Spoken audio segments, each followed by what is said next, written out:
Heureux ceux qui atteindront 1335 jours. Aujourd'hui, nous allons analyser la dernière prophétie du livre de Daniel qui termine par un Ashré, Aish, un homme béni. Exactement comme l'Apocalypse ouvre. Heureux ceux qui lisent. Donc, les deux livres ici sont de connivence sur la terminaison, sur le début de toutes choses. Alors, nous allons analyser cela à moins une trentaine de minutes et nous allons, par la grâce de Jésus-Christ, n'est-ce pas, avoir à répondre à des questions. Préparez vos questions des présentations depuis le début jusqu'à maintenant. Alors, mais rappelez-vous, voilà le tableau que nous avons essayé d'expliquer durant toutes ces 6 présentations. Daniel chapitre 2, il y a Babylone, il y a la Perse, il y a la Grèce, il y a la Rome, et à la fin, le royaume de Dieu. Daniel chapitre 7 a présenté les visions Babylone, Médo-Perse, la Grèce, la Rome et les jugements célestes qui est la réception du royaume. Daniel 8 et 9 répond à les Médo-Perses, la Grèce, la Rome, la purification du sanctuaire, éventuellement, comme Babylone était déjà vaincue, ils n'ont pas été mentionnés. Daniel chapitre 10 et chapitre 12 également, à l'an 537 avant Jésus-Christ, Babylone est déjà vaincue. Il y a les Médo-Perses, il y a la Grèce, il y a les Roms, il y a Michael qui se lève pour défendre son peuple. Alors, ce soir, nous sommes dans l'expectative de quand Michael se lève, n'est-ce pas? Nous allons découvrir ce dernier chapitre, comment le grand chef et le défenseur du peuple de Dieu mettra un terme aux souffrances de ce monde. Qu'est-ce qu'il faut faire? Qu'est-ce qu'il faut retenir? Nous allons voir les merveilleuses promesses qu'il a faites à chacun d'entre nous dans son sanctuaire. Rappelez-vous, Jésus a vaincu dans 2 batailles ultimes, Satan et ses anges. La Bible nous dit dans Apocalypse chapitre 12, verset 7, il y eut guerre dans le ciel. Michel et ses anges combattirent et ils ne furent pas trouvés les plus forts. Et n'est-ce pas? Et le dragon et ses anges combattirent, mais ne furent pas trouvés les plus forts et leur place ne fut pas trouvée dans le ciel. Jésus-Christ donc a vaincu dans le parvis céleste Lucifer lorsqu'il a prévariqué. Mais dans Jean 1 Jean 3, 8 également, la Bible nous dit également quelque chose de très important. Le Fils de Dieu a paru afin de détruire les œuvres du diable. Et si vous lisez Luc 10, verset 19, c'est encore même plus fort. Il nous a donné le pouvoir de marcher sur les serpents, sur les scorpions et sur toute la puissance de l'ennemi. En fait, la victoire de Michael au ciel et sur la terre par la croix est également ma victoire et ta victoire. Prions Dieu. Seigneur, nous te disons merci. Nous allons essayer de voir comment être bénis, nous qui sommes arrivés après 1335 jours. Sois avec moi. Bénis-moi, Seigneur. Donne-moi l'intelligence de la parole au nom de Jésus-Christ. Amen. Alors, Daniel 12, 1. En ce temps-là, s'élèvera Michael, le grand chef, le défenseur des enfants de ton peuple. Et ce sera une époque de détresse, telle qu'il n'y en a point eu de semblable depuis que les nations existent jusqu'à cette époque. En ce temps-là, ceux de ton peuple qui seront trouvés inscrits dans le livre seront sauvés. Plusieurs de ceux qui dorment dans la poussière de la terre se réveilleront, les uns pour la vie éternelle et les autres pour leur propre, pour la honte éternelle. Ceux qui auront été intelligents brilleront comme la splendeur du ciel et ceux qui auront enseigné la justice à la multitude brilleront. Alors, afin de comprendre le sens du livre, verset 1, vous devez garder à l'esprit que la Bible mentionne 2 types de livres célestes. L'un contient les noms de ceux qui appartiennent au Seigneur et est parfois désigné comme le livre de vie. Exode 32, verset 32. Luc chapitre 10, verset 20. Le psaume, je pense, 69, verset 28. Également, vous avez ça dans Philippiens chapitre 4, verset 3 et Apocalypse chapitre 17, verset 8. C'est le livre de vie. Le livre de vie de ceux qui sont sauvés, ceux qui appartiennent à Jésus-Christ, qu'il a racheté par son sang. Mais en plus du livre de vie, les Écritures mentionnent des livres contenant des registres des faits humains. Le psaume 56, verset 8, Malachie, chapitre 3, verset 16, Ésaïe 65, verset 6. Toute action que vous faites a, n'est-ce pas, la possibilité d'être écrite dans un livre de souvenirs. Ce sont des livres utilisés au tribunal céleste pour déterminer l'engagement que nous avons eu sur la terre pour le Seigneur. Ce sont des registres célestes ce que je dirais dans un langage informatique, des bases de données contenant les noms et les faits et gestes de chaque être humain. Mais une fois que nous donnons notre vie à Jésus-Christ, nos noms sont inscrits dans le livre de vie et nos mauvaises actes sont supprimées dans le jugement. Ça, c'est le fait intéressant. C'est la raison pour laquelle vous qui me suivez depuis ces 2 semaines, donnez votre cœur à Jésus. Donnez votre cœur à Jésus. Ce dossier se laisse fournir une preuve judiciaire à l'univers entier que nous appartenons à Jésus-Christ et nous avons le droit d'être protégés pendant les difficultés de la séquence de la fin des temps. N'est-ce pas? Donc, plusieurs de ceux qui dorment dans la poussière de la terre se réveilleront, les uns pour la vie éternelle et les autres pour l'opprobre, pour la honte éternelle. Nous continuons au verset 4. Toi, Daniel, tiens secrètes ces paroles et scelle le livre jusqu'au temps de la fin. Et plusieurs alors le liront et la connaissance augmentera. Et moi, Daniel, je regardais et voici 2 autres hommes se tenaient debout, l'un en deçà du bord du fleuve et l'autre au-delà du bord du fleuve. L'un d'eux dit à l'homme vêtu de lin qui se tenait au-dessus des eaux du fleuve, quand sera la fin de ces prodiges? J'entendis un homme vêtu de lin qui se tenait au-dessus des eaux du fleuve. Il leva vers les cieux sa main droite et sa main gauche et il jura par celui qui vit éternellement que ce sera dans un temps, des temps et la moitié d'un temps et que toutes ces choses finiront quand les forces du peuple saint seront entièrement brisées. Alors, à la fin de la dernière grande partie du livre, Daniel chapitre 10, à partir du verset 1 jusqu'au chapitre 12, verset 4, le prophète reçoit l'ordre de sceller le rouleau jusqu'à l'heure de la fin. L'ange prédit que plusieurs alors le liront et la connaissance augmentera. Il y a plusieurs personnes qui pensent et qui ont même noté que la connaissance tant scientifique que religieuse a augmenté. En fait, des savants disent que toutes les inventions de la terre des humains, toutes les inventions de l'histoire humaine a périclité, a été de façon exponentielle à partir de 1800 jusqu'à maintenant. Tout a été inventé, le téléphone, le train, la voiture, la fusée, et que sais-je. C'est le moment de la haute technologie. Il semble que cette phrase, non seulement s'adresse à la connaissance scientifique en tant que telle, des sciences pratiques, mais également à la connaissance religieuse. En fait, le livre de Daniel a été fermé par plusieurs. Très peu de commentateurs ont commenté le livre de Daniel. Mais à partir de 1800 en montant, vous avez plus de 1500 thèses de doctorat, plus de 7000 livres écrits sur le sujet de Daniel. Donc, la connaissance a périclité et l'histoire a montré le livre de Daniel qui était resté un morceau fermé et devenu un morceau ouvert. Les enseignements clés de ces prophéties sont restés d'abord mystérieuses, n'est-ce pas? Mais maintenant, tout le monde a la possibilité, n'est-ce pas, de comprendre le livre par lui-même. Alors, j'ai entendu, mais je ne compris pas. Et je dis, mon Seigneur, quelle sera l'issue de ces choses? Il répondit, va, Daniel, car ces paroles seront tenues secrètes et scellées jusqu'au temps de la fin. Plusieurs seront purifiés, blanchis, éprouvés. Les méchants feront le mal et aucun des méchants ne comprendra, mais ceux qui auront de l'intelligence comprendront. Depuis le temps où cessera le sacrifice perpétuel et où sera dressée l'abomination du dévastateur, il y aura 1290 jours. Heureux celui qui atteindra et qui arrivera jusqu'à 1335 jours. Alléluia. Et toi, marche vers ta fin. Tu te reposeras et tu seras debout pour ton héritage à la fin des jours. Il y a une promesse pour Daniel. À partir de la réforme protestante, donc, de plus en plus de gens ont commencé à étudier le livre de Daniel. Cependant, ce n'est qu'au temps de la fin que le livre lui-même a été ouvert et son contenu plus entièrement dévoilé. N'est-ce pas? Le livre de Daniel a été décelé. La connaissance de la prophétie a augmenté. Et le message solennel de la proximité de jugement a été proclamé.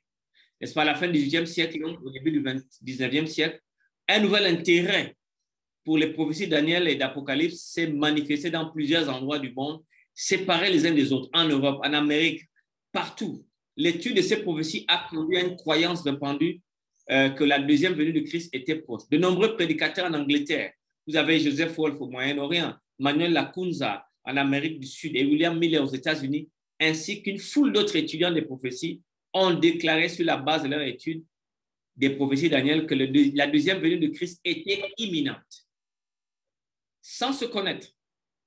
Aujourd'hui, cette conviction est devenue le moteur d'un mouvement mondial.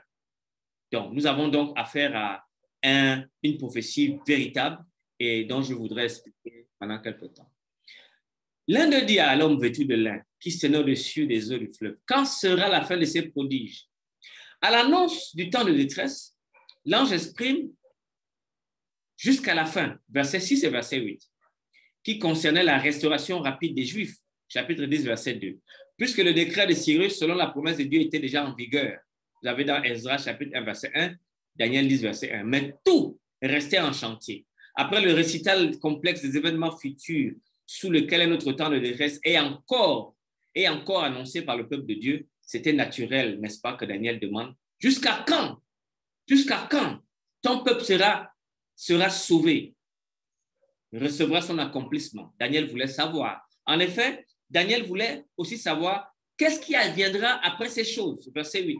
Et ceci parce qu'une portion du livre de la prophétie ne pouvait être comprise qu'au temps de la fin. Et Daniel voulait savoir, il voulait comprendre. Alors, Daniel 12:10 dit, plusieurs seront purifiés, blanchis et éprouvés. Les méchants feront le mal et aucun des méchants ne comprendra. Mais ceux qui auront de l'intelligence comprendront. Intéressant. La première vision est dense d'événements dont la violence que nous voyons déjà suggérée par le verbe surgira, amad. Le mot hébreu appartient au vocabulaire de la guerre et est interprété comme un soldat qui résiste et va pour la victoire de son ennemi. Ici, la réponse amène beaucoup de choses. Cette occurrence d'amad, l'amad de la victoire finale, est initiée par Michael, dont le nom est déjà un signe de victoire. Qui est comme Dieu, Michael? Mes amis, Jésus ne se trompe jamais. Jésus ne perd jamais de victoire. Même dans sa mort, il a eu la victoire. Il est l'alpha et l'oméga. Il est l'alpha et l'oméga. Même à la croix, il était victorieux. Au ciel, il a vaincu Satan. Et sa victoire est la mienne. Luc chapitre 10, verset 19. Il nous a donné le pouvoir de marcher sur les serpents et sur les scorpions. Et rien ne peut nous nuire. Alors Daniel dit, depuis le temps où cessera le sacrifice perpétuel, n'est-ce pas? Et où sera dressée l'abomination dévastateur que j'ai expliqué déjà, il y aura 1290 jours. Heureux celui qui atteindra et qui arrivera jusqu'à 1335 jours. Et toi, marche vers ta fin, tu te reposeras, tu seras debout pour ton héritage à la fin des jours. 3 calendriers donc prophétiques sont donnés. Le premier, un temps d'étant, la moitié d'un temps, répond à la question, quand sera la fin de ces prodiges? Daniel chapitre 12, verset 6. Les prodiges se réfèrent ici aux choses présentées dans la vision de Daniel chapitre 11, qui sont une élaboration de Daniel chapitre 7 et 8. Plus précisément, non, cette période de temps a été mentionnée dans Daniel chapitre 7, verset 25, et plus tard dans Apocalypse chapitre 11, verset 3, Apocalypse 12, verset 6 et verset 14. Nous allons voir que ces deux visions donc lient le livre de Daniel et l'Apocalypse comme étant un seul et même continuum de vérité biblique et apocalyptique.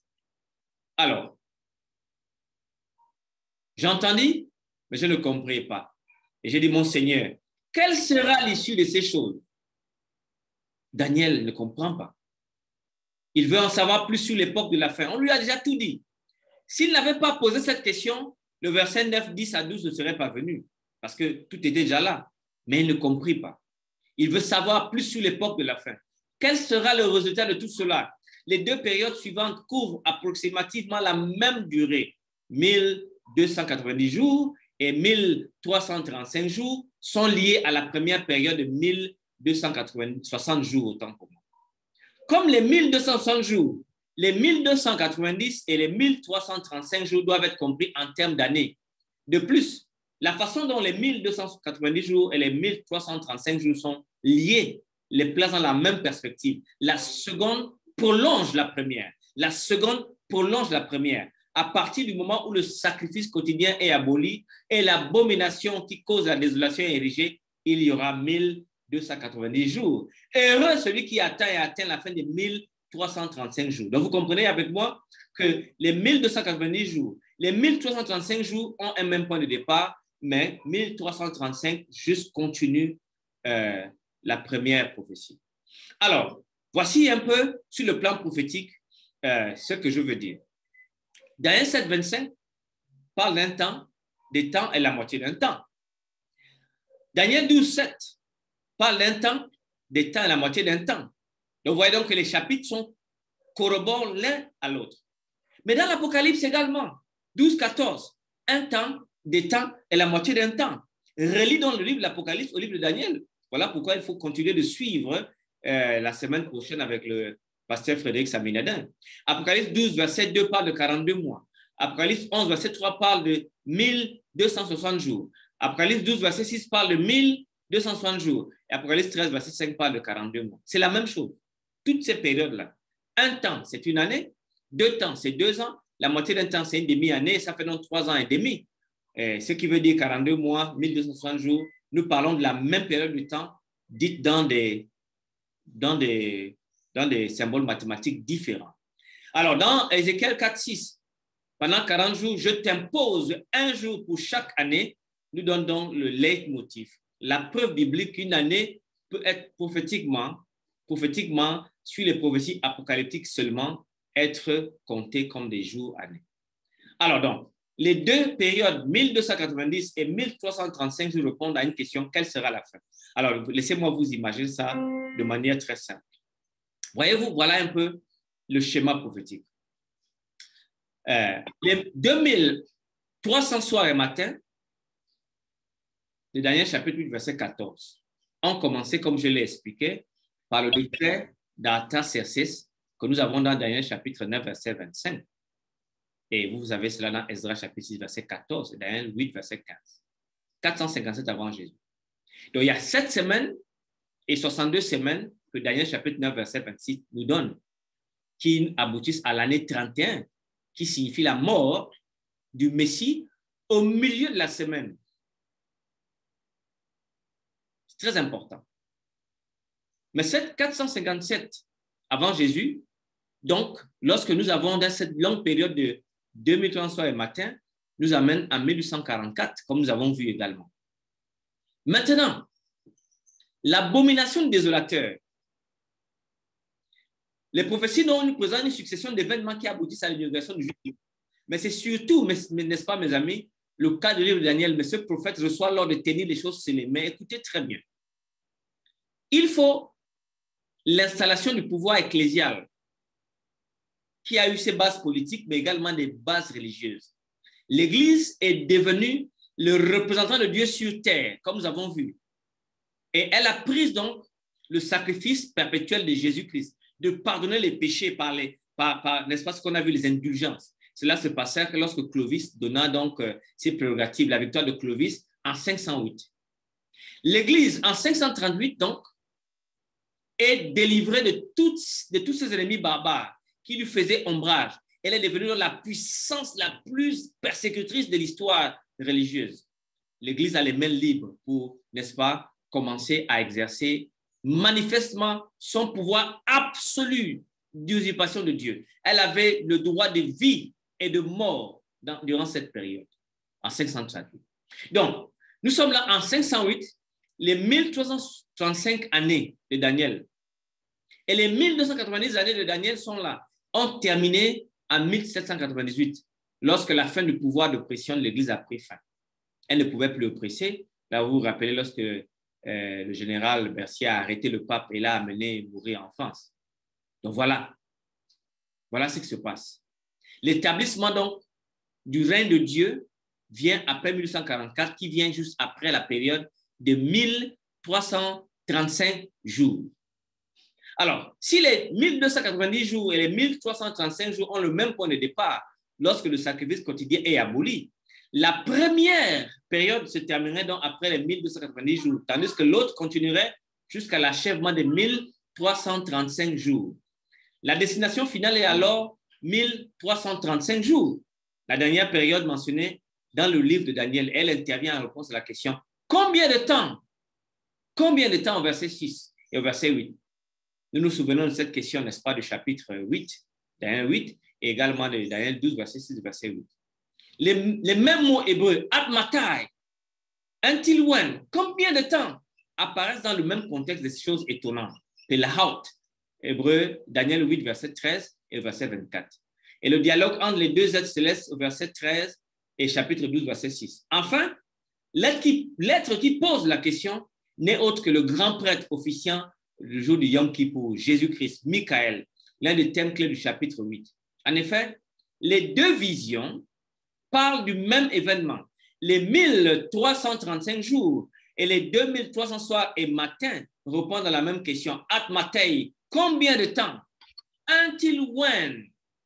Et par conséquent, conduisent à la fin des temps, c'est-à-dire 1844.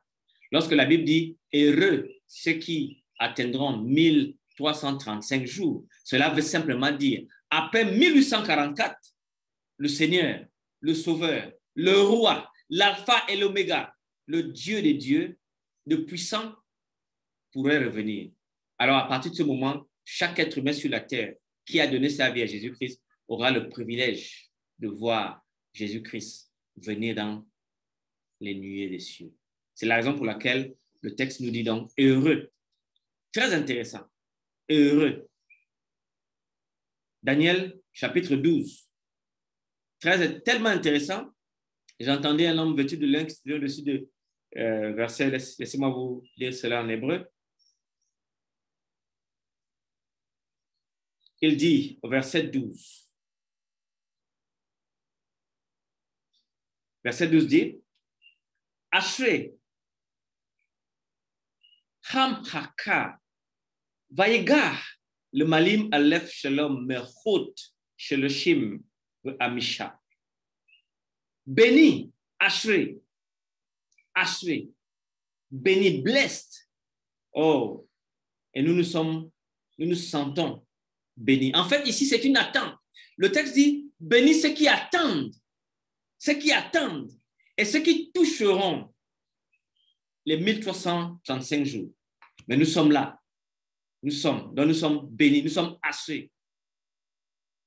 Alors, que va-t-il se passer dans cette période? Nous voyons ici que Jésus-Christ a un rôle dans le sanctuaire. Et dans le sanctuaire terrestre, il y avait donc deux voiles. L'un à l'entrée du temple, qu'on appelait sa marque, séparait le lieu saint et la cour extérieure. Exode 26, verset 37, Exode 30, verset 18. Il est également appelé Kaluma, par la Septante en grec, et par Philon, et par même Joseph dans l'Antiquité. Mais le deuxième voile est appelé Katepesma. C'est le seul que le Nouveau Testament connaît. Lorsque la Bible nous dit clairement, quand Jésus mourut à la croix, dans Matthieu 27, verset 45, autant pour moi, que nous dit la Bible nous dit, depuis la 6e heure jusqu'à la 9e heure, il y eut des ténèbres sur toute la surface de la terre. Et vers la 9e heure, Jésus s'écria d'une voix forte, Eli, Eli, lama sabachthani, c'est-à-dire, mon Dieu, pourquoi m'as-tu abandonné? Quelques-uns de ceux qui étaient là ayant entendu, il l'appelle Élie. Au verset 51, la Bible nous dit, au verset 50, Jésus poussa de nouveau un grand cri et rendit l'esprit. Et voici le voile du temple. Très intéressant. Le voile du temple se brisa, se déchira en deux. Le voile du temple, katapestasma, se déchira en deux depuis la haut jusqu'au bas. La tête trembla, les rochers se fendirent, les sépulcres s'ouvrirent et plusieurs corps des saints qui étaient morts et ressuscitèrent. C'est cette voile de l'intérieur qui liait les péchés pardonnables durant toute l'année et qui étaient pardonnés durant le jour du Yom Kippour. En fait, savez-vous que dans l'Ancien Testament, le mot pardonner ne veut même pas dire qu'on les effaçait. Le mot pardonner voulait dire quelqu'un portait, Yasha. Dieu portait les péchés du peuple jusqu'au jour de l'expiation, de l'effacement total. Alors, Hébreux chapitre 6, verset 19 nous dit, cette espérance, nous la possédons comme une encre de l'âme sûre et solide. Elle pénètre au-delà du voile. Jésus-Christ est rentré dans l'espace. Mais Hébreux chapitre 10, verset 20 nous dit même le corps de Christ devient le katapétasma. Parce que comme le voile, il a dû être enlevé pour que le souverain sacrificateur puisse entrer dans la partie la plus sainte du temple. Le corps de Christ est notre sanctuaire, selon l'épître Hébreux. Ici, c'est une métaphore dans Hébreux 10, 20, comme symbolisant la chair de Christ. Jésus-Christ a été déchiré par sa mort expiatoire et par cela, il a donc la possibilité de me faire entrer dans le sanctuaire céleste. Hébreux 9, 2 et 3 nous dit, en effet, un tabernacle fut construit dans la partie antérieure, appelée le lieu saint. Le mot hébreu, c'est Hagia, était le chandelier. La table et les pains de proposition. Derrière le second voile se trouvait la partie du tabernacle appelée avec deux adjectifs, Hagia, Hagion. Le saint parmi les saints, que l'on dit le lieu très saint. Alors, maintenant, Hébreux 9, verset 12 dit, il est entré une fois pour toutes dans le lieu très saint. Et c'est là la confusion que beaucoup ont parce qu'ils suivent la version Louis II. Jésus n'est pas entré dans le lieu très saint qu'on appelle, rappelez-vous, Hagia, Hagion. Mais ici, dans Hébreux chapitre 9, verset 12, ce n'est que Hagia qui est ici. Donc, Jésus-Christ est rentré dans le lieu saint, non avec le sang des boucs et des veaux, mais avec son propre sang ayant obtenu une rédemption éternelle. La version Top dit, et par le sang, non par des boucs et des veaux, mais par son propre sang, qu'il est rentré une fois pour toutes dans le sanctuaire. Top traduit donc Hagia par sanctuaire, qui peut être probable. Et Darby dit, de manière plus correcte, peut-être, non avec le sang des boucs et des veaux, mais avec son propre sang, il est entré une fois pour toutes dans les lieux saints. Parce que Hagia, c'est un adjectif pluriel. Voilà. Verset 8. Le Saint-Esprit montrait par là que le chemin du lieu très saint, encore une faute de lui second. Top dit, le Saint-Esprit a voulu montrer ainsi que le chemin du sanctuaire, ce qui peut être correct. Hébreux 9, verset 8. L'Esprit Saint indiquait ceci, le chemin des lieux saints. Darby résout le problème, mais pas de manière cohérente. Parce qu'ailleurs, il traduit Hagia par lieu saint. Mais ici, il traduit par les lieux saints. Hébreux 9. Vous voyez donc, souvent, tout le monde peut être enseignant. Mais il y a des moments où être un parfait enseignant, un enseignant accuré, un enseignant précis, il vous faut apprendre quand même, vous devez avoir une petite base de certaines langues. Hébreux 9, verset 8. Tuto, de lontos tu penmatos tu agiumeto terano nestai dento agion odon. Agion. Ici, on doit dire lieu saint. Comme on a dit au chapitre 9, verset 3, lieu saint. Rappelez-vous, ici, dans Hébreux 9, verset 2 à 3, en effet, un tabernacle fut construit dans la partie antérieure, appelée le lieu saint. Tout le monde traduit ça comme ça. À ce niveau, lieu saint, Hagia, lieu saint, et Hagia, Hagion, lieu très saint. Hagia, Hagion n'apparaît jamais plus dans le livre des Hébreux. Jésus n'est pas allé, lorsqu'il est mort à la croix en l'an 31, n'est-ce pas? Jusqu'au jugement en 1844, il était dans le lieu saint. Et son père, quand vous lisez Daniel chapitre 7, à partir du verset 10 à 15 ou à 16, vous allez voir que le trône de Dieu a des roues galgal, des roues enflammées, dont le Père, je suppose, est quitté le lieu très saint et venu rencontrer son fils dans le lieu saint. Et les deux ont commencé à travailler sur l'intercession pendant plus du temps que nous avons vu. Alors, chers amis, ce soir, voilà un peu ce que j'ai voulu vous dire. Heureux ceux qui atteindront les 1335 jours. Et nous avons atteint cette période. Jésus peut revenir à n'importe quel moment. Actuellement, nous avons cette petite période de questions. Cette question que j'attends maintenant, nous pouvons entretenir ce temps de questions. Mais rappelez-vous, Habakkuk 2:3 nous dit, car c'est une prophétie dont le temps est déjà fixé. Si elle tarde, attends-la, car elle s'accomplira certainement. C'est le temps des questions. Nous avons ce temps ensemble pour participer et parler ensemble. Que le Seigneur vous bénisse. Prions le Seigneur. Merci beaucoup, pasteur. Seigneur, je te dis merci pour la force que tu m'accordes. Donne-moi maintenant l'intelligence pour étayer mes réponses et clarifier ce qui a été dit dans mes propos au nom de Jésus-Christ. Amen. Amen. Merci. Merci beaucoup, pasteur Anani. Nous avons une seule question, mais que je vois que c'est une question de l'Apocalypse. Et pour poser la question, pasteur, je voudrais savoir à quel moment de l'histoire du monde les fléaux annoncés dans l'Apocalypse s'abattront sur la terre et comment les reconnaître? OK. Vous savez, les fléaux ont plusieurs dimensions. Les fléaux ont commencé à s'abattre depuis le 16e siècle déjà. Il y a des fléaux sociaux, des fléaux de maladies, des fléaux politiques, et il y a les derniers fléaux qui sont des fléaux cosmiques. Donc, vous avez les tremblements de terre, vous avez les bruits de guerre, vous avez les pestes, les maladies, le Covid. Tout ça, c'est des fléaux, mais qui sont sur une réalité différente. Maintenant, il y a des fléaux. Lorsque Dieu va, quand il y aura un silence, Dieu demeurerait dans le ciel. Lorsque Jésus va laisser son sanctuaire pour venir, cela va s'accompagner par des cataclysmes, maintenant, comment dire ça, cosmiques. Mais alors, ça va durer en un instant, en un clin d'œil. Les morts en Christ ressuscitent, il sera trop tard. Il sera trop tard. Tout le monde aura déjà pris un côté pour le juste, un côté pour la vie, un côté pour la mort. Il vaut mieux regarder les fléaux sociaux que Dieu nous a donnés, les guerres, les tremblements de terre. Vous savez, la terre a été en paix, et un scientifique avait compté pendant plus de 50 ans, seulement 30 minutes. C'est-à-dire que dans tous les pays du monde, s'il y a la guerre au Gabon, il n'y en a pas en Amérique, s'il y en a en Amérique, il n'y en a pas. Seulement pendant 30 minutes des dernières 50 années, le monde est en flammes, c'est un signe des temps. Les guerres, les bruits de guerre, les maladies, la famine, les fléaux, le tsunami. Donc, tous ces fléaux, il faut être seulement aveugle pour ne pas voir ça. C'est des fléaux de l'Apocalypse. Ils sont là clairs. On a vu clair. Mais maintenant, les derniers fléaux cosmiques, ça là, quand ça viendra, il sera trop tard pour pouvoir réfléchir. Réfléchissons maintenant sur ce que Dieu a envoyé depuis plus de 100 ans. Merci, ancien. Merci beaucoup. Nous voudrions dire aux gens ici que pour des raisons de gagner du temps et aussi de connexion Internet qui va permettre peut-être brouiller l'audio, nous voulons que vous posiez les questions dans le chat.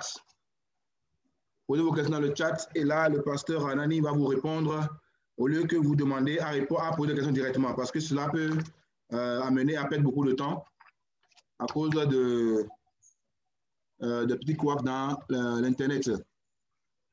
Merci beaucoup. La sœur vous remercie, pasteur. D'accord. J'ai reçu une question dans le WhatsApp, si tu permets. Allez-y. Quelqu'un me pose la question si Daniel était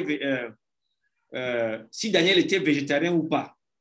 Si oui, comment comprendre Daniel chapitre 10, verset 3 que je vais lire ici. Daniel 10, 3 qui dit ceci. Daniel 10, 3 dit cela. Alors, je ne mangeais aucun mets délicat. N'est-ce pas? Je ne mangeais aucun mets délicat. Il n'entra ni viande, ni vin dans ma bouche et je ne bois ni point jusqu'à ce que les 3 semaines soient accomplies. Ici, une chose est sûre. Le régime végétarien, Daniel chapitre 1, verset 12, qui dit qu'il ne mangea que des légumes et il buvait de l'eau, n'a pas été consistant dans la vie de Daniel. Parce que rappelez-vous, chapitre 10, verset 1 à 3, nous sommes là dans la fête des pains sans levain. Et tout juif, même quand il était végétarien, mangeait la Pâque. Est-ce qu'on est ensemble?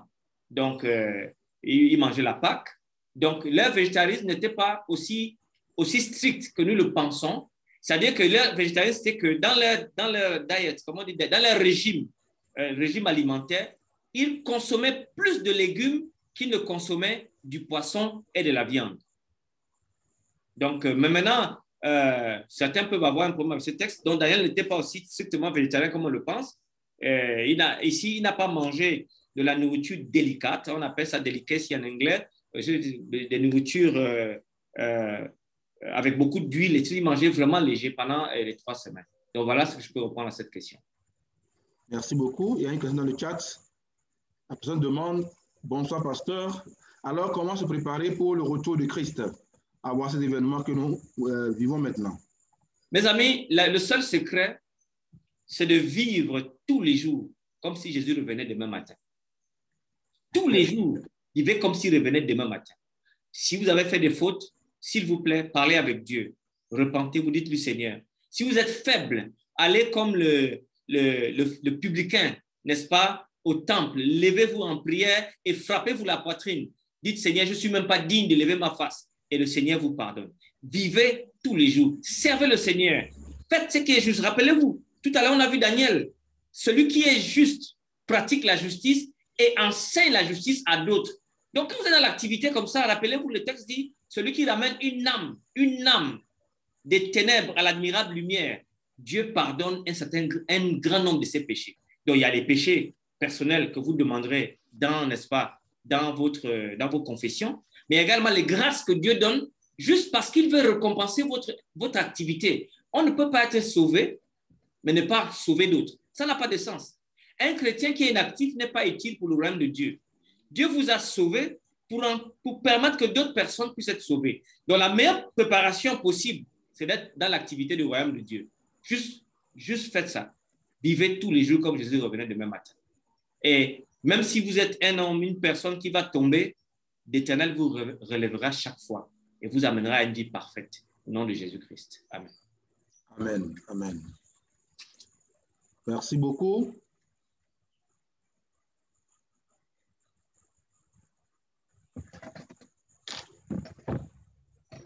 Vos questions? Nous attendons vos questions. Le conférencier a donné 30 minutes pour que nous puissions poser les questions sur tout Daniel et même quelques questions qui nous passent par la tête concernant la fin du monde, les événements de la fin. Ok, j'ai une question. Il y a une question? Oui, merci beaucoup, pasteur, pour cet exposé. Voulez-vous nous dire que la Bible ne mentionne pas l'entrée de Jésus dans le lieu très saint?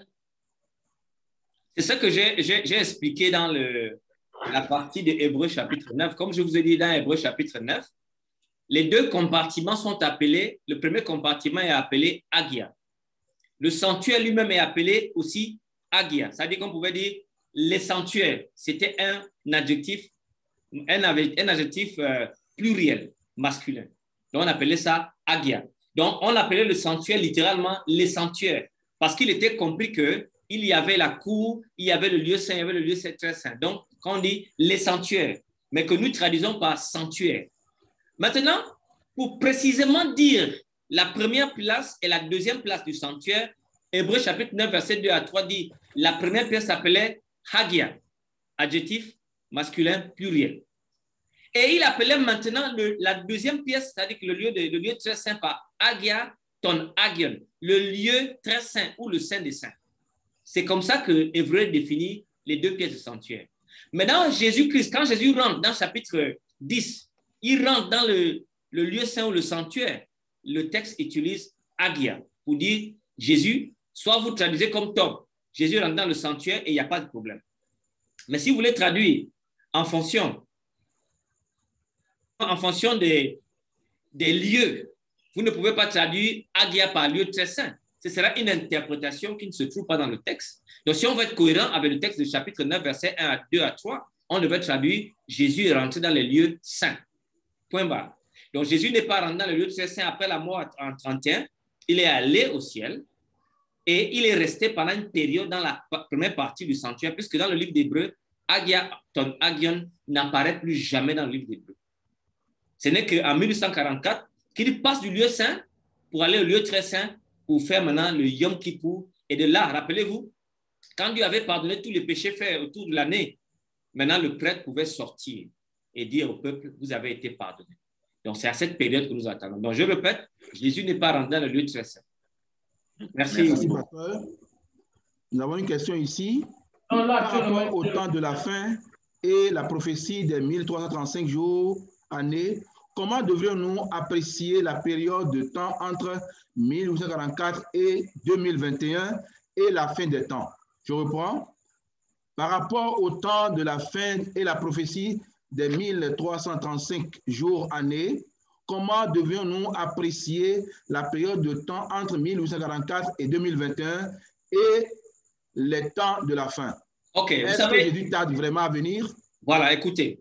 Vous savez, c'est comme quand vous savez, un moustique, je pense, vit 7 jours.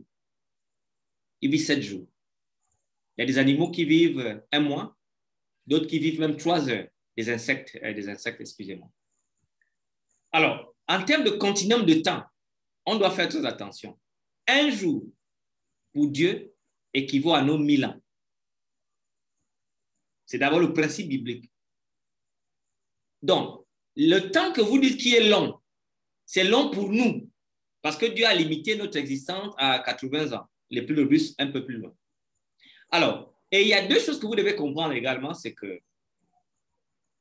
la venue de Jésus-Christ et sa mort à la croix a inauguré les temps de la fin. Le temps de la fin, c'est Jésus a inauguré à la croix. Mais la fin des temps, c'est différent. Le temps de la fin, c'est la période quand les prophéties ont bien vu, dans Daniel, chapitre 7, chapitre 8, chapitre 9, un Messie va venir, il va donner la possibilité d'avoir le péché, de pardonner le péché, d'avoir la rédemption. C'est ça là. Quand Jésus est mort en 31, il a inauguré dans le temps de la fin. Maintenant, la fin des temps, c'est la période de l'humanité dans laquelle Dieu, dans son sanctuaire, rentre dans le lieu très saint. Et il a fait après 44 ou en 44 à peu près. Le temps de jugement. Et c'est la période de l'histoire de l'humanité où à n'importe quel moment, on peut attendre la trompette, la dernière trompette et les morts en crise de ceci. Donc, cette période-là est là. Maintenant, en termes de temps d'attente, cette attente, rappelez-vous, dépend du Père, mais ne dépend pas de nos besoins, de nos craintes. Parce que, rappelez-vous, Dieu a fait quelque chose. Dès que vous avez l'Esprit, le royaume de Dieu est déjà en vous. Si je meurs maintenant avec le Saint-Esprit, la Bible me dit que je suis dans le règne de Dieu. D'ailleurs, je vis le règne de Dieu maintenant. Je vis le paradis maintenant, mais pourvu que j'ai la grâce de Dieu dans mon cœur. Donc, Dieu a fait des choses de façon à ce que ne rentrons pas dans la paranoïa. Nous sommes sauvés tout autant que nous restons avec Jésus-Christ. Nous sommes dans son royaume tout autant que nous avons son esprit en nous. Nous sommes avec lui parce que la Bible dit que là où il est assis à la droite, nous sommes avec lui. Il n'y a aucun endroit où Jésus est où nous ne sommes pas. Il dit, je suis avec vous jusqu'à la fin du monde, Matthieu chapitre 28. Et quand vous avez cette relation-là, vous n'êtes pas paranoïaque. Vous vivez votre vie normalement. Et vous attendez simplement la décision du ciel. À quel moment? Mais maintenant, ce que je voudrais seulement dire dans ces prophéties, Daniel a parlé, depuis 1844, Jésus peut revenir demain. Et nous devons vivre dans cette expectative. Nous sommes dans le règne de Dieu, mais demain, Jésus peut revenir. Et quand vous vivez comme ça, vous n'avez aucun problème. Merci beaucoup pour la question. Merci, pasteur. Autre question? Comment devons-nous comprendre et expérimenter le baptême du Saint-Esprit et la justification par la foi? Comment devrions-nous comprendre et expérimenter le baptême du Saint-Esprit et la justification par la foi? C'est une grande question. Certains charismatiques vont dire que pour avoir le baptême du Saint-Esprit, il faut parler en langue. D'autres penseraient qu'il faut faire des miracles. Mais c'est simple. Le Saint-Esprit, lorsqu'il vit dans le cœur d'un homme, vous allez le reconnaître. Vous allez le reconnaître. La Bible nous dit c'est par les fruits qu'on reconnaît quelqu'un qui est mûr du Saint-Esprit. Et ceci est très clair. Lorsque quelqu'un est une personne qui a de l'amour dans son cœur, communique de la joie, a de la paix, vous savez, la paix se communique. Il y a des gens, dès qu'ils viennent à vous, vous êtes énervé. Dès que vous le voyez, vous êtes énervé. Il y a des gens, dès que vous le voyez, il apaise votre cœur. Ils sont porteurs de l'Esprit de Dieu. Il y a des gens, dès que vous le voyez, vous avez peur. Il y a des gens qui sont d'une impatience. Des gens qui ne sont pas bons, qui ne sont pas bienveillants.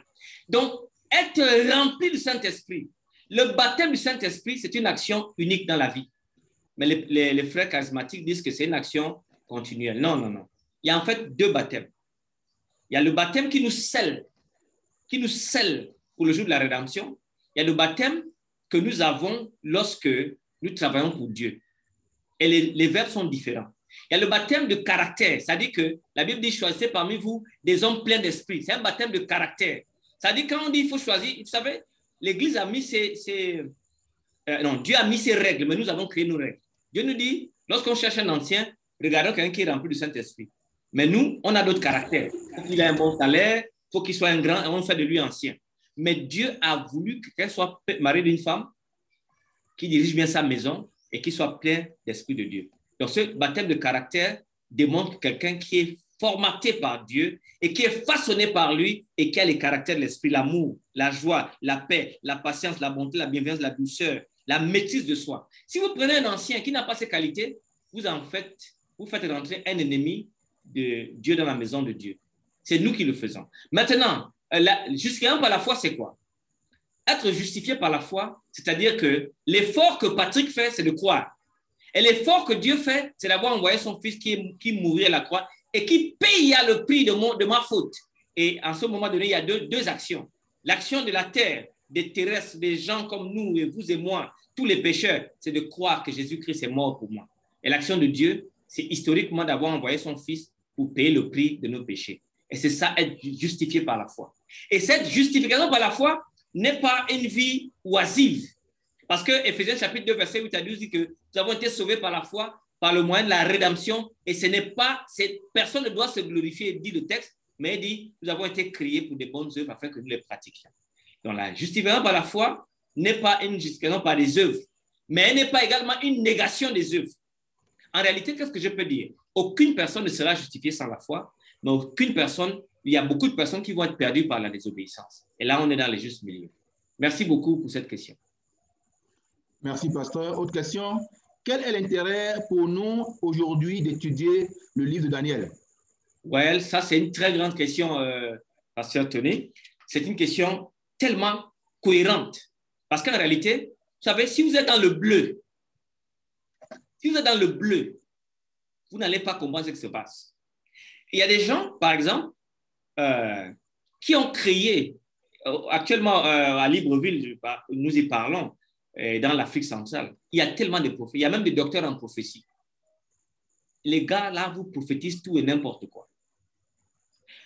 Or, le livre de Daniel n'est pas une prophétie dirigée sur l'individu, mais elle est dirigée sur les temps de la fin. Et étudier dans le livre de Daniel, c'est de savoir ce qui se passe. Moi, par exemple, moi et vous, vous savez, nous savions déjà que l'Europe ne peut pas tenir. En réalité, ils ne peuvent pas tenir. L'Apocalypse va venir encore bien étayer ce fait, nous disant que vers la fin des temps, vers les 7 dernières années de l'histoire humaine, on se rendra compte qu'il y aura eu une union de toutes les nations du monde pour l'Armageddon. Donc, si vous ne connaissez pas ces choses, vous allez suivre YouTube parce que les gens vont sur les réseaux sociaux. Et laissez-moi vous dire une chose. Moi, personnellement, j'ai quitté pratiquement tous les groupes WhatsApp. Je n'interviens plus jamais dans aucun groupe WhatsApp. Pour moi, c'est une perte de temps. Pour moi, c'est une perte de temps. Je préfère lire ma Bible. Je lis ma Bible parce que c'est là où j'ai toute l'assurance. Lorsque je m'en vais dans un groupe WhatsApp, c'est pour apporter quelque chose de positif. Dans les groupes WhatsApp, là, mon Dieu, quelqu'un m'a envoyé une photo de Libreville, 2 personnes qui étaient homosexuelles, habillées en femme. Et je lui ai fait la question, c'est qui? Il m'a dit, il ne sait pas. Mais comment tu ne sais pas, mais tu transmets. Et voilà comment nous devenons tous des menteurs. Tu ne mentiras point. Quelqu'un m'envoie, j'envoie, l'autre envoie, et nous faisons l'œuvre de Satan dans les groupes de WhatsApp, et Dieu va amener ces trucs-là en jugement. Rappelez-vous, mes amis, étudier la prophétie, c'est ce qui nous reste à faire. Le temps est très court. Le temps est très court. Pasteur Tony, l'étude de la prophétie, réellement, c'est là où nous devrions mettre toutes nos énergies. Dans l'étude de la prophétie, regardez l'Apocalypse, il y a une prophétie dans le livre d'Apocalypse qui n'a jamais été interprétée par Jean, c'est les 7 tonnerres. Par exemple, les 7 tonnerres, personne ne l'a interprété, Dieu ne l'a pas donné, Jean ne l'a pas compris. Et ce serait intéressant que quelqu'un aille regarder tous ces prophètes-là, ces faux et vrais prophètes qui se disent prophètes.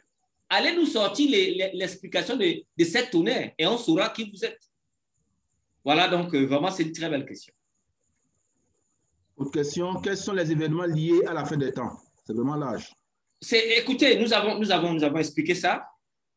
Les événements liés à la fin des temps, il y a eu la mort de Christ en 31 qui a causé quelque chose dans le monde cosmique.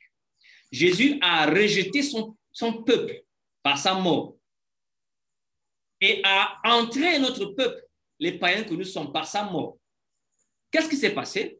Le peuple juif, qui était un peuple avec des lois magnifiques, Dieu avait prévu que le monde entier devait regarder les lois juives, comment ils les vivaient, pour dire que quel est ce peuple avec un si grand Dieu? Quel est ce peuple avec ces lois qui les rendent sages? Et devait venir de l'extérieur vers le peuple juif. On appelle ça l'évangile centripète, où les gens venaient de l'extérieur vers l'intérieur.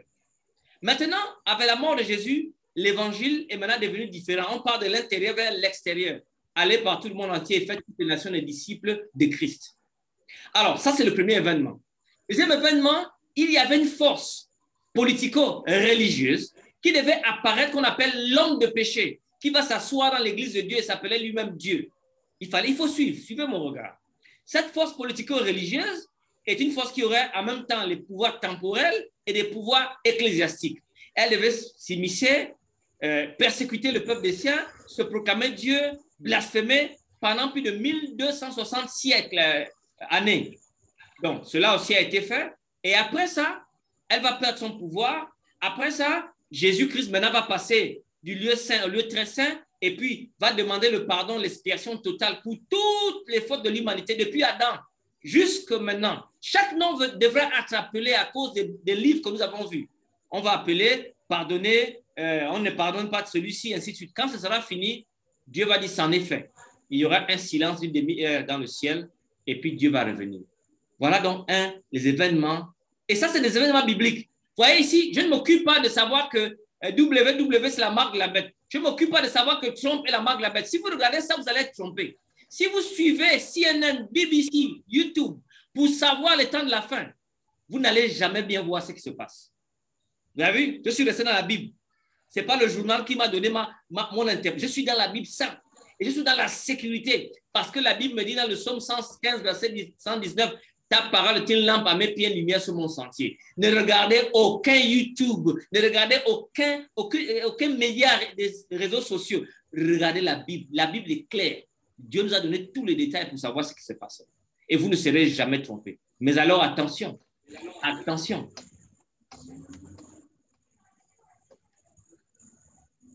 Pasteur, une question ici. Pasteur, dans l'exposé d'hier, Yeshua HaMashiach est une appellation d'une langue et non un pouvoir pour notre délivrance. Est-ce que ça veut dire qu'il nous suffit d'avoir foi en Dieu et nous appuyer sur ses promesses? Voilà, je crois. Oh, yes. Ça, c'est une grande question, ma soeur. Si vous lisez le texte d'Habakkuk 2.4, Habakkuk 2.4 nous dit quelque chose de très important. Habakkuk dit, le juste vivra par sa foi. Romains chapitre 1, verset 17 reprend. Parce que en lui, en Jésus, est révélée la justice de Dieu par la foi et non pour la foi. Selon qu'il est écrit, le juste vivra par la foi. Galates chapitre 3, verset 11 dit, et que nul ne soit justifié devant Dieu par la loi. Cela est évident puisqu'il est dit, le juste vivra par la foi. Hébreux 10, verset 38, on dit, et mon juste vivra par la foi. Vous savez, la Bible n'est pas un livre stupide. La seule clé, la seule relation que nous avons avec Dieu, c'est la confiance. Patrick, est-ce que tu me fais confiance? Suis-moi. Garde mes commandements. Alors, maintenant, les Yeshua Hamashistes viennent vous complexer et vous disent, si tu ne dis pas le nom de cette façon, si tu ne dis pas Yeshua Hamashiach, Dieu ne peut pas te répondre. Et c'est là où je dis que c'est faux. Personnellement, j'enseigne l'hébreu depuis 20 ans, comme je vous ai dit. Depuis l'an 2000, j'enseigne l'hébreu en tant qu'étudiant et jusqu'à professeur. J'ai écrit ma grammaire grecque, ma grammaire hébraïque, j'ai écrit ma grammaire araméenne. Je connais l'hébreu. Je vis, je mange l'hébreu. J'aime l'hébreu. Mais moi, je n'appelle pas Yeshua HaMashiach. Pourquoi? Pourquoi? Je sais prononcer. Mais c'est une énergie difficile parce que je ne suis pas né sémite. Je suis une personne avec un héritage indo-européen. Dans ma langue française ou le franc, nous n'avons pas la gutturale. Et quand je fais ha, khalef, chet, chayin, resh, il faut souffler. C'est un sport difficile. Alors quand vous dites Yeshua HaMashiach, vous n'appelez même pas normalement le nom de Jésus. Je l'ai dit hier. Ce n'est pas pour vous, c'est pour les Juifs, les Arabes, les Sémites. Parce que dans leur langue, ils ont depuis l'enfance la gutturale. Et ils savent gutturaliser. Ils peuvent dire Yeshua HaMashiach. Sans que ça leur crée un problème. Mais vous allez, si vous dites Jésus HaMashiach 10 fois en hébreu, vous allez souffler, vous allez vous épuiser. Parce que vous allez faire tout de la gorge. Alors donc ma soeur, c'est la foi en Dieu qui est utile. Laissez-moi les Yeshua HaMashiach. Ceux qui peuvent le faire parce qu'ils connaissent l'hébreu, so be it. C'est bien pour eux. Mais ne les laissez pas vous complexer. Jésus-Christ a dit, je suis avec vous jusqu'à la fin du monde. Je vous envoie le Saint-Esprit dans Jean chapitre 16. Il dit au verset 6, il vous est avantageux que je m'en aille. Parce que si je ne m'en vais pas, je ne vous laisserai pas le consolateur, l'esprit de vérité que personne ne peut recevoir. C'est ça. Il nous l'a laissé. Il vit dans mon cœur, il vit dans ton cœur. Dès que tu as le Saint-Esprit, tu appartiens à Jésus-Christ. C'est tout. La foi est tellement simple que vous venez encore compliquer avec les Hamashistes. Je ne sais même pas d'où ça vient. Autre question, pasteur. Pensez-vous que malgré les prophéties de Daniel et d'Apocalypse, l'EDS a encore besoin d'une prophétesse comme Madame White? Vous savez, mes amis, Madame White, ce célèbre écrivain de l'Église adventiste, ne s'est même pas appelée elle-même prophétesse. Elle s'est appelée la messagère du Seigneur, comme vous le savez. Et elle a écrit 50 millions de mots lorsqu'on a compté ses lettres par ordinateur. Vous savez, je suis un écrivain. J'ai écrit 40 livres déjà. C'est pas mal. Et un livre, c'est 2000 mots. Donc, si vous faites 2000 fois 40, vous allez voir, je ne suis même pas dans les 3/4 de ce que Madame White a fait. Dieu a donc donné au peuple du reste une prophétesse à qui est attachée la mission de l'Église du reste. Non pas que nous soyons meilleurs que notre Église, mais simplement Dieu a suscité un peuple pour la fin des temps pour rappeler que la loi fondamentale n'est pas abolie. Jésus dans Matthieu 5, verset 17 dit que je ne suis pas venu pour abolir la loi, mais pour accomplir. Vous savez, laissez-moi vous expliquer ce qui se passe. Les abolitionnistes disent que tout l'Ancien Testament est aboli. Ce qui est seulement juste, c'est le Nouveau Testament. Et je leur réponds, en réalité, Jésus-Christ n'a même pas lu un seul verset du Nouveau Testament. Il a lu seulement de Malachie à Genèse. Nous disons, notre compréhension de la Bible, c'est que ce qui est écrit dans Genèse jusqu'à Malachie est la parole de Dieu. Et même si c'était écrit seulement dans Malachie, même quand ça ne viendra pas dans le Nouveau Testament, ce sera toujours la parole de Dieu. C'est cette compréhension. Alors, avons-nous besoin d'un autre prophète? Dans 1 Corinthiens 12, Dieu dit qu'il a laissé le don de prophétie. Et il dit, tous sont-ils prophètes? Non. Donc, dans chaque église, il y a des personnes qui ont le nom de prophétie, mais qui ne seront pas des prophètes liés à l'église du reste. Il faut bien faire la nuance. Un prophète a une mission, c'est de réconforter, ils peuvent avertir parfois, ils peuvent enseigner. Ça, c'est le don de prophétie. Mais le don de prophétie lié à l'église du reste, c'est un nom de prophétie qui est lié à la mission du reste, de rappeler au monde entier que la loi de Dieu, que l'obéissance a une partie nécessaire et importante dans le salut. Donc, l'esprit de prophétie tel que nous le comprenons avec Madame White, avec ses écrits, c'est différent d'un prophète dans Éphésiens chapitre 4, verset 12, dans 1 Corinthiens chapitre 12, verset 6 et verset 28, qui sont des dons de prophétie que nous avons maintenant. Ça veut donc dire que le don de prophétie, c'est un don où quelqu'un peut faire un rêve, mais attention, le don de prophétie est toujours jugé par la Bible. Tout est jugé par la Bible. Et même l'esprit de prophétie que nous prétendons dire que c'est dans les écrits de Madame White, la Bible est au-dessus de toute chose. Ce n'est pas un livre à côté de la Bible. Elle dit elle-même que si les gens avaient été fidèles à la Bible, Dieu n'aurait pas eu besoin d'avoir le don de prophétie. Donc voilà ce que je peux dire pour ça. Merci beaucoup. Merci beaucoup, pasteur. Oscar Badila voulait poser une question depuis. Je ne sais pas s'il est encore là. Sinon, on avait demandé de qui les questions. Oui, j'ai une question. De venir là-bas, s'il te plaît. Je peux? Merci. Allez-y. Ancien Basile? Vas-y. D'accord, merci. Bonsoir, pasteur Anani, et bonsoir à tous. Bonsoir. Ma réaction sera juste par rapport à un élément dans le thème que vous aviez présenté aujourd'hui. Vers la fin de votre exposé, vous aviez dit quelque chose, je ne sais pas s'il était au conditionnel, où vous aviez dit que Jésus, lorsqu'il était dans le lieu saint, son père serait allé lui rendre visite dans ces lieux-là. Alors que nous savons, dans les études que nous donnons et qu'on nous a données, que Jésus, lorsqu'il est parti, il est d'abord allé dans le lieu saint et il y est resté parce qu'il portait les péchés de la race humaine.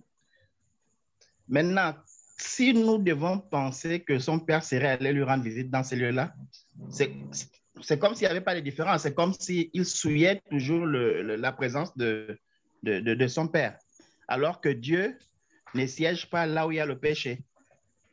Wow, c'est une question intéressante. Hein? Voilà. Merci. OK. Écoute, dans Hébreux chapitre 9, verset 28, la Bible dit, Jésus s'est offert une seule fois pour toutes, pour porter les péchés de beaucoup d'hommes, qui apparaîtra bientôt une seconde fois à ceux qui l'attendent pour leur salut. Donc, quand il va au ciel, il porte toute la charge de l'humanité depuis Adam. Maintenant, dans Daniel chapitre 7, verset 12, on dit, je regardais pendant mes visions nocturnes, et voici sur les nuées des cieux, arriva quelqu'un de semblable à un fils de l'homme. Il s'avança vers l'ancien des jours, et on le fit approcher de lui. Et quand tu lis plus bas, on dit que le trône de Dieu avait des roues. Je veux dire, dans le livre de l'Apocalypse, vous lisez le chapitre 4 au chapitre 5, le lieu très saint équivaut à la pièce des trônes, là où les 24 vieillards sont. Dieu ne pouvant pas le recevoir à la pièce du lieu très saint, les roues et les trônes ont été placés, rappelle-toi dans le chapitre 7 également, ont été placés, en fait le texte dit ont été jetés pour accueillir Jésus-Christ. Et c'est des roues qui étaient avec des flammes, avec des roues enflammées, et ils sont venus donc, et là Jésus-Christ est venu dire, Père, voici les péchés des hommes. Et Jésus-Christ a fait, dans cette pièce du lieu saint, pendant de 31 à 1144, il a fait l'expiation, le pardon quotidien. Parce que, rappelle-toi, nous sommes dans la typologie du sanctuaire terrestre. Avant de faire le Yom Kippour, il faut faire un an de demande de pardon de péché du peuple. Et au Yom Kippour, on demande le pardon total pour l'effacement. Mais comme Jésus est éternel, il a fait cette activité qu'un homme, un prêtre humain fait en un an, lui, il a fait de 31 à 1844. Voilà. Donc, si tu as enseigné autre chose, je pense qu'il faut revoir. Il faut revoir, peut-être s'il y a un petit problème qui est là, il faut bien revoir les deux intentions. Merci beaucoup. Merci beaucoup. Nous avons une dernière question de la sœur Loris qui a levé la main. Vous avez la parole. OK, bonsoir à tous. Bonsoir. Oui, ce n'est pas vraiment une question. Je voudrais juste un petit ajout, quoi, essayer de clarifier la pensée du pasteur par rapport aux réseaux sociaux. Parce que c'est vrai que même Zoom, c'est un réseau social, non? Plus que nous pouvons discuter, quoi. Exactement. Parce que quand le pasteur dit, bon, s'il peut juste quand même essayer de préciser effectivement sa pensée quand il dit que les réseaux sociaux ne servent à rien, quoi. Non, je veux dire, le réseau social ne sert à rien quand quelqu'un pense que c'est là-bas qu'il va trouver la connaissance de la fin des temps. C'est ma pensée. Ça ne sert à rien. Ma pensée est que si un être humain veut savoir ce que Dieu veut dire pour la fin des temps, il lise la Bible. Je vous donne ma petite expérience. Depuis que j'ai connu le Seigneur en 95, en décembre 95, j'ai décidé de lire la Bible 2 fois par année. Donc, prenez 95 jusqu'à maintenant, je lis la Bible 2 fois par année. 2 fois par année. Maintenant, je suis intéressé, je lis les langues. Il y a des moments, je ne sais même plus si je lis 2 fois ou 1 fois. Il y a des moments, je lis en grec, je lis en hébreu. Donc, mais je lis la Bible de façon à ce que ma pensée est étayée par les Saintes Écritures, mais pas par un homme qui va me dire les Saintes Écritures. Est-ce que vous comprenez la différence? Donc, moi, je vois que des gens maintenant ne lisent pas la Bible. Ils n'ont jamais lu de Genèse que l'Apocalypse. Mais ils vont à Facebook, ils vont à YouTube pour écouter des gens et ils n'ont pas dans les outils qu'il faudrait pour juger les personnes dans ce qu'ils disent. C'est ça ma crainte. Donc, s'il m'était permis, il faut couper tous les réseaux sociaux. S'il m'était permis, donc, ma femme a raison, peut-être que c'est exagéré. Mais je vois ici, c'est une perte de temps. Il y a des gens, vous savez, des gens font toute une journée, 3, 6, 7 heures dans les réseaux. Et même, il y a des femmes mariées qui passent plus de temps avec les réseaux sociaux. Ils disent qu'elles prient, mais elles ne nourrissent pas leurs enfants, elles ne font pas manger au mari. Et là, c'est dans ce sens, quand je regarde, je dis, voilà encore un autre truc que Satan a encore mis sur pied. Le réseau est bien parce que ça permet de communiquer à distance. OK, mais utilisons-le comme si nous étions en face. Avec Basile, quand je suis avec toi, est-ce que je vais venir rester dans ton bureau toute la journée? Toi, tu vas travailler quand? C'est de ça qu'il s'agit. Nous devons donc faire attention à cette nouvelle mode où une femme mariée passe du matin, fait 7 heures de réseaux sociaux. Et les maris se plaignent, ils disent que mais comment? Depuis le matin, tu es seulement là. Oh, je prie. Je prie quoi? Tu es devenu pasteur des réseaux. Donc, c'est de ça dont je parle. Si dans un réseau, quelqu'un vient vous taper et puis vous restez, vous faites au moins 1 heure par jour. Ça peut aller, mais je vous assure, il y a des gens que je connais qui font plus de 10 à 6 heures des réseaux sociaux. Et là, maintenant, à ce moment donné, vous leur posez une question, elles ne comprennent même pas la Bible. Donc, au lieu de perdre du temps, mettez le temps à contribution. Restez dans les Écritures. Dieu va vous guider lui-même. Il est mieux de passer du temps à lire la Bible de Genèse, chapitre 1, chapitre 2 jusqu'à l'Apocalypse, que d'aller dans les réseaux sociaux. C'est ça ma pensée. Je veux diriger les gens vers la source des choses. Et même moi-même, la Bible dit, vous devez faire comme les Béréens. Vous m'écoutez parler. Vous devez m'analyser. Mais la question de savoir, Basile, quel est votre critère de jugement? C'est la Bible. Donc, vous voyez donc que tout part de la Bible. Tout vient de la Bible. Mais si vous n'avez non pas la Bible, que vous n'avez jamais lu, vous êtes perdu. Vous êtes perdu. Parce qu'il y a des gens qui n'ont jamais lu la Bible. Je ne dis pas ici qu'on est sauvé par la lecture de la Bible. Écoutez-moi bien. On n'est pas sauvé par les... Mais je pense également, à moins que vous ne sachiez pas lire. Là, c'est le prédicateur qui parle. À moins que vous ne sachiez pas lire. Si vous n'avez jamais lu la Bible du début jusqu'à la fin, je ne sais pas si vous allez tenir à la fin des temps. À moins que vous ne sachiez pas lire. Pourquoi? Parce que lire la Bible montre que vous avez une attitude de relation avec le Seigneur. Vous voulez parler avec lui par la prière, mais vous voulez également l'écouter. Que le Seigneur vous bénisse. Merci, ma chérie, pour cette précision. Merci beaucoup. Nous sommes venus à la fin de notre soirée. Nous allons laisser la parole au pasteur Assiene pour clôturer et après nous allons faire la prière finale. Merci beaucoup, trésorier, pour la coordination que vous avez assurée. Docteur, professeur,